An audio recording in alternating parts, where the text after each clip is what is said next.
देखते हैं चुनावी सभा को संबोधित करते हुए मुख्यमंत्री क्या कुछ खास कह रहे हैं। बैंक से लेन देन करने के लिए जनधन अकाउंट खोलने का कार्य कोई करता है तो मोदी जी की सरकार करती है। और भाइयों बहनों, 50 करोड़ गरीबों को आयुष्मान भारत में 5 लाख रुपए की आर्थिक सहायता, निःशुल्क 5 लाख रुपए तक का स्वास्थ्य बीमा का कवर देने की गारंटी कोई देती है तो भारतीय जनता पार्टी नेतृत्व की मोदी जी की सरकार देती है। हमने कोई भेदभाव नहीं किया, हमने नहीं पूछा इसकी जाति क्या है, इसका क्षेत्र क्या है, इसका भाषा क्या है। हमने कभी इस बारे में कोई भेदभाव नहीं किया, क्योंकि हमारा संकल्प था सबका साथ सबका विकास। सबका साथ का मतलब देश की 130 करोड़ जनता का सहयोग लेकर के 130 करोड़ जनता के चेहरे पर खुशहाली लाने का जो संकल्प था, उस संकल्प को लेकर के भारतीय जनता पार्टी जो चली और मोदी जी ने 5 वर्ष के अंदर कार्य करके भी दिखाया।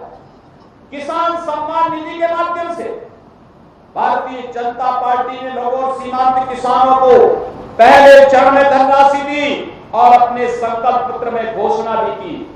जो किसान छूट गए हैं, लघु सीमांत किसान हो या 5 एकड़ से अधिक जोत वाला किसान, इन सभी किसानों को भी हम ये पैसा आप चुनाव के बाद उपलब्ध कराने का कार्य करेंगे। कोई किसान छूटने नहीं पाएगा। किसान को पेंशन योजना 60 वर्ष के बाद अपने किसान भाइयों को पेंशन की योजना से जोड़ेंगे। अपने व्यापारी भाइयों को भी पेंशन की योजना से जोड़ करके उसके सम्मान की रक्षा करने की गारंटी हम देंगे। प्रधानमंत्री मोदी जी का यह संकल्प, यह देश जब आजादी के 75 वर्ष मनाना होगा तब इस देश के अंदर कोई गरीब नहीं होगा जिसके सिर पर छत रखने के लिए, जिसके सिर पर अपनी स्वयं की छत ना हो। हर गरीब के पास अपना मकान होगा। ये गारंटी कोई देता है? प्रधानमंत्री मोदी देते हैं। मोदी जी ने करके दिखाया और इसलिए भाइयों बहनों, आज हम सब आपके पास आए कहने के लिए, एक तरफ भारत की परंपरा को गौरवशाली ऊंचाइयों तक पहुंचाने वाले प्रधानमंत्री मोदी जी। आपने प्रयागराज कुंभ में देखा होगा, प्रयागराज में कुंभ की परंपरा हजारों वर्षों से चली आ रही है।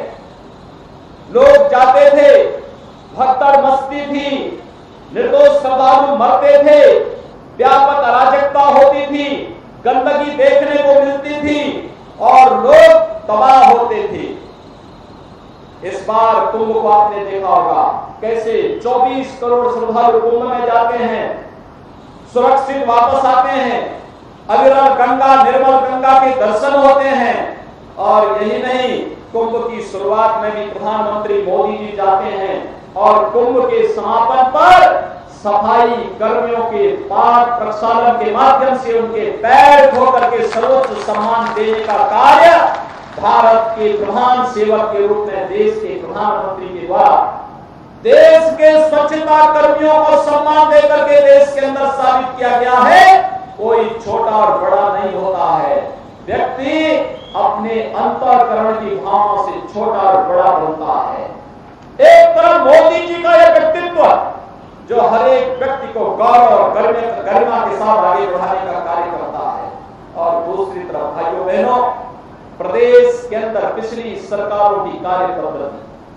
मुझे याद है, मैं पिछले विधानसभा चुनाव में सरदार बलदेव सिंह औलख जी के लिए यहां सभा करने के लिए आ रहा था। समाजवादी पार्टी की सरकार ने मुझे यहां पर हेलीकॉप्टर भी लैंड नहीं करने दिया और तब मैंने टेलीफोन से सभा को संबोधित किया। और भाइयों बहनों, आज मैं इसीलिए जब रामपुर में आया हूं तो मैंने कहा पहली चुनावी सभा में बिलासपुर से ही करूंगा, उसी स्थान पर करूंगा जहां 2017 में मुझे रैली नहीं करने दिया गया। और मैं आपसे गारंटी लेने के लिए आया हूं, सरदार बलदेव सिंह औलख जी ने कहा है कि हम यहां से भारी बढ़त से लेंगे और मैं चाहूंगा कि भारतीय जनता पार्टी के प्रत्याशी बहन जयप्रदा जी को कम से कम 50,000 से वोटों की बढ़त अकेली बिलासपुर विधानसभा सीट को लेना होगा। ये संकल्प लेने के लिए एक तो मैं आपके बीच में आया हूं, आपसे यह संकल्प लेने के लिए मैं आया हूं कितनी बढ़त दीजिए, और ये इसलिए दीजिए, आप याद कर रहे होंगे जब हमारी सरकार आई थी, हमने सबसे पहला काम किया था किसानों के कर्ज माफी का। और मुझे लगता है मेरे पास एक लंबी सूची है कि जिसमें मैं कह सकता हूं कि रामपुर के भी बहुत बड़ी संख्या में किसानों के फसल ऋण को माफ करने का कार्य हम लोगों ने यहां पर किया था।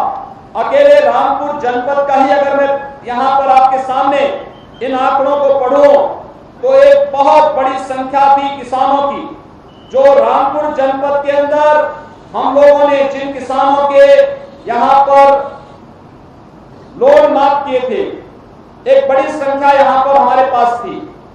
भाइयों बहनों, अगर मैं यहां पर देखता हूं प्रधानमंत्री आवास योजना के अंदर, तो हम लोगों ने यहां पर 2500 ऐसे गरीबों को प्रधानमंत्री आवास योजना का लाभ दिया, 50,000 वृद्धजनों को पेंशन की सुविधा का लाभ दिया, और साथ ही साथ 45,000 निराश्रित महिलाओं को भी विधवा पेंशन की राशि का लाभ हम लोगों ने यहां पर दिया है। 15,000 जो दिव्यांग जन थे उन्हें यहां पर हम लोगों ने पेंशन की सुविधा, बढ़ी हुई पेंशन के साथ इसका लाभ हम लोगों ने दिया।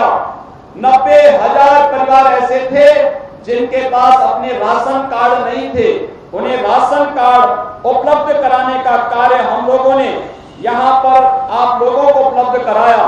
और भाइयों बहनों, लगभग 55,000 ऐसे किसान थे जिनकी हम लोगों ने यहां पर ऋण माफी की कार्रवाई यहां पर संपन्न की थी। जिन किसानों का कर्ज माफ हुआ था, यहां पर प्रधानमंत्री किसान सम्मान योजना में 1.5 लाख पात्र किसानों में से 1 लाख किसानों के खाते में 2-2 हजार रुपए की 2 किस्त आ चुकी है। और भाइयों बहनों, जो बाकी बचे हुए किसान हैं, उन किसानों के खाते में भी तेजी के साथ प्रक्रिया को आगे बढ़ा करके इस कार्य को पूरा किया जा रहा है। आयुष्मान भारत में 1 लाख लाभार्थी आपके अकेले रामपुर में हैं, जिन्हें 5 लाख रुपए तक का हम लोग बीमा कवर देने जा रहे हैं। यानी 1 लाख परिवार का मतलब सीधे 5 लाख लोगों को हम लोग 5 लाख रुपए सालाना आयुष्मान भारत में निःशुल्क स्वास्थ्य सुविधा की गारंटी अगर कोई दे रहा है तो प्रधानमंत्री मोदी जी दे रहे हैं।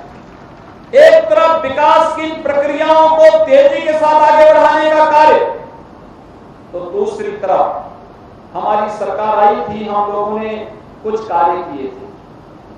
सबसे पहला कार्य किसानों के कर्ज माफी का प्रारंभ हुआ था। दूसरा, जब चुनाव के दौरान में 14 और 17 में निकला था, तो मेरे सामने एक ही बात सामने आती थी, और वो बात थी कि बहन और बेटियों की इज्जत सुरक्षित नहीं है। मैं जिस कार्यकर्ता के घर जाता था, परिवार की महिलाएं मुझे इसी बात को लेकर के कहती थी कि क्या हमारी बेटियां सुरक्षित हो पाएंगी। हम सोचते थे आखिर कैसे प्रदेश में है जहां पर हम बहन बेटियों की सुरक्षा नहीं कर पा रहे हैं, कैसी सरकारें हैं। और जब मुझे ही 2017 में मुख्यमंत्री के रूप में प्रधानमंत्री जी ने और श्री अमित शाह जी ने भेजा कि नहीं, आप मुझे ही कहा कि नहीं, मुख्यमंत्री पद के रूप में जाकर के प्रदेश की जनता के विकास और सुरक्षा के लिए कार्य करना है, तो मैं आया तो मैंने सबसे पहला कार्य किया, भाइयों बहनों, आजम खान जैसे लोगों के लिए एंटी रोमियो स्क्वाड का गठन भी हमारी सरकार ने ऐसे लोगों के लिए गठित किया था। ऐसे लोगों की बदजवानी पर लगाम लगाने के लिए एंटी रोमियो स्क्वाड का गठन हमने किया था। और मैं फिर कहता हूं, आज बहन बेटियां प्रदेश के अंदर पहले से ज्यादा सुरक्षित हैं। और फिर मैं कह सकता हूं, हमारी सर्वोच्च प्राथमिकता है प्रदेश के अंदर 23 करोड़ लोगों की सुरक्षा हमारी जिम्मेदारी है। और हम लोग हर कीमत पर प्रदेश के हर नागरिक को सुरक्षा प्रदान करेंगे। लेकिन यह भी तय है, गरीबों को जाड़ने वाला, दलितों को जाड़ने वाला, पिछड़ों को जाड़ने वाला, कमजोर और व्यापारियों को लूटने वाला व्यक्ति या तो जेल में होगा या राम नाम सत्य है की यात्रा पे निकल रहा होगा। उसके लिए कोई जगह नहीं होगी, कोई जगह नहीं होगी। मुझे आश्चर्य हो रहा था कल जब रामपुर की धरती पर मैं समाजवादी पार्टी के नेताओं को, बहुजन समाजवादी पार्टी के नेताओं के भाषण को देख रहा था। भगवान राम ने एक बात कही थी, उन्होंने कहा था कि मैं मृत्यु से नहीं डरता, मुझ लोक निंदा से डरता हूं। पता नहीं समाजवादी पार्टी और बहुजन समाजवादी पार्टी के इन नेताओं को लोक निंदा का भय है या नहीं है। भाइयों, मैं यही पूछना चाहता हूं, जो व्यक्ति अपनी बदजवानी के कारण बहन बेटियों की इज्जत के साथ सरेआम खिलवाड़ कर रहा हो, उस व्यक्ति के लिए वोट मांगना मैं पूछना चाहता हूं अखिलेश यादव से, समाजवादी पार्टी के मुखिया से पूछना चाहता हूं कि उस व्यक्ति के साथ मंच से